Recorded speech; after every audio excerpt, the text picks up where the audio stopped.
Milwaukee doesn't have an official motto, but it should be, "We built this whole city on an argument nobody ever finished." The name's disputed. The founders literally tore down each other's bridges, and two beer companies both insist they made this town famous. Here is where it gets good. If you've seen Wayne's World, you know the scene. Alice Cooper turns to Wayne and Garth and says Milwaukee is Algonquin for the good land. Confident, specific, slightly wrong. The real answer, it's complicated, and historians will not let you forget it.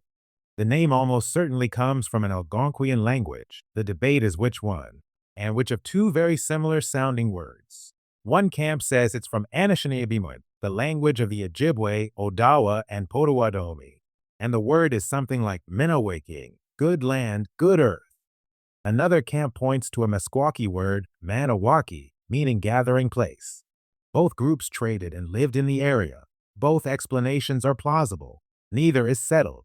So the actual historian-approved answer to what does Milwaukee mean is yes, good land or gathering place, or possibly both, depending on which 19th century fur trader was doing the spelling that week, because none of this was written down by the people who actually spoke the words. It was written down by European traders with, let's say, inconsistent ears. Whatever the name meant, by the 1830s it belonged to three separate, deeply suspicious little settlements that all happened to sit on the same river. On the east side, Juneautown, run by Solomon Juneau, a fur trader who'd been in the area since 1818. On the west side, Kilburntown, run by Byron Kilburn, a surveyor and land speculator with a competitive streak you could see from space. To the south, Walker's Point, run by George Walker, who mostly just wanted everyone else to calm down. These men were not co-founding a city. They were co-founding a rivalry that happened to have a city attached to it. Kilburn, in particular, drew his own street maps as if Juneautown simply didn't exist, a blank space on the page, like an ex he was trying to forget. That rivalry came to a head in 1845 in an event historians actually call the Bridge War, which is either a dramatic overstatement or exactly accurate, depending on how you feel about property damage.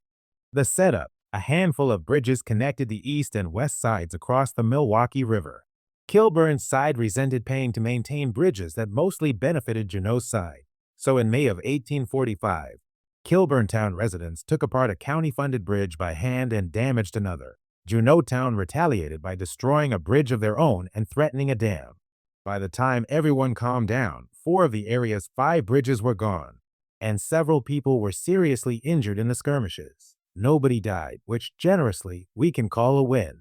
Here's the twist that makes this genuinely funny instead of just chaotic. Within a year, all 3 towns looked at the wreckage, the injuries, and the sheer stupidity of the whole thing, and did the only sensible thing left available to feuding neighbors who'd run out of bridges to destroy. They merged Juneautown, Kilburntown, and Walker's Point Incorporated as one city, Milwaukee. On January 31, 1846, Juneau became its first mayor. Worth pausing on here. None of this was empty land waiting for 3 ambitious men to organize it. The Milwaukee area had been home to Potawatomi, Menominee, Ho-Chunk, Sauk, Meskwaki, and Ojibwe communities for generations before Juneau ever set up his trading post, which is part of why the city's own name comes from their languages in the first place. Within a few decades of the city's founding, most of those communities had been pushed out through treaties and forced removals. It's not a punchline, it's just true. And it's the ground, literally, the rest of this story happens on. Back to the story and back to comedy. Milwaukee's nickname through the late 1800s wasn't Brew City, it was Cream City. Not because of dairy, even though this is Wisconsin and you'd be forgiven for guessing that. It's because of the local clay. Starting around 1835, builders discovered that clay dug from the Menominee River Valley and the Lake Michigan shoreline was unusually high in magnesium and calcium.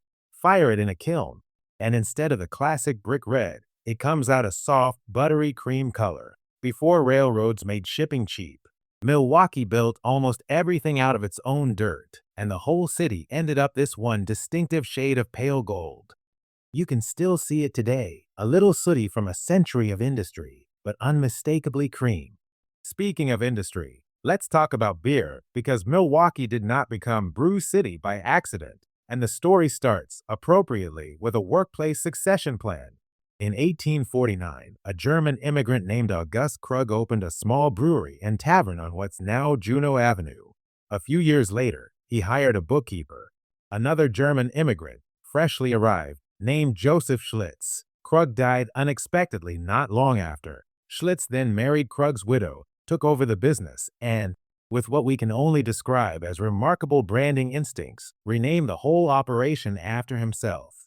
Schlitz got its big break in 1871, when the Great Chicago Fire destroyed a huge chunk of Chicago's own breweries. Milwaukee's brewers, Schlitz included, loaded train cars with beer and shipped it south to a thirsty, brewery-less city. Chicago fell for it. Schlitz picked up a slogan that would outlive the company itself, the beer that made Milwaukee famous. Notice the pattern forming. Milwaukee couldn't agree on what its own name meant. Its founders couldn't agree on who deserved a bridge. And now its breweries couldn't agree on who deserved the credit. Schlitz trademarked that slogan in 1911. But Pabst and Miller were right there the whole time, brewing their own lagers a few blocks away, building the same reputation. Even Old Milwaukee beer wasn't some separate original. It was a Schlitz product, a budget brand riding the coattails of a nickname three companies were all fighting to own. This is a city with a 200-year habit of several parties simultaneously insisting they're the real one. Which brings us to the early 1900s, when Milwaukee, tired of its own reputation for graft, tried something almost nobody else in America tried. It elected socialists. Not once, 3 separate times, across 5 decades. In 1910, Emil Seidel became the first socialist mayor of a major American city, campaigning directly against a previous administration that had racked up over 200 grand jury indictments. Then came Daniel Hone, who held the office for an almost unheard of 24 years, and finally Frank Zeidler, who served through the 1950s.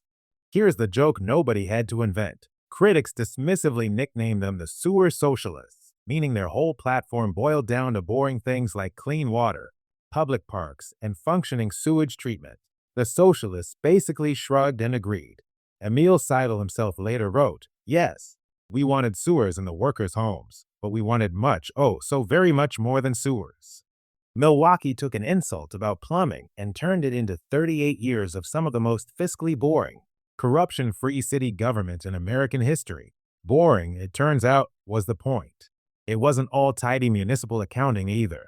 During the 1920s, Mayor Hone pushed back hard against a resurgent Ku Klux Klan trying to gain a foothold in city politics. A fight that doesn't get a joke because it shouldn't.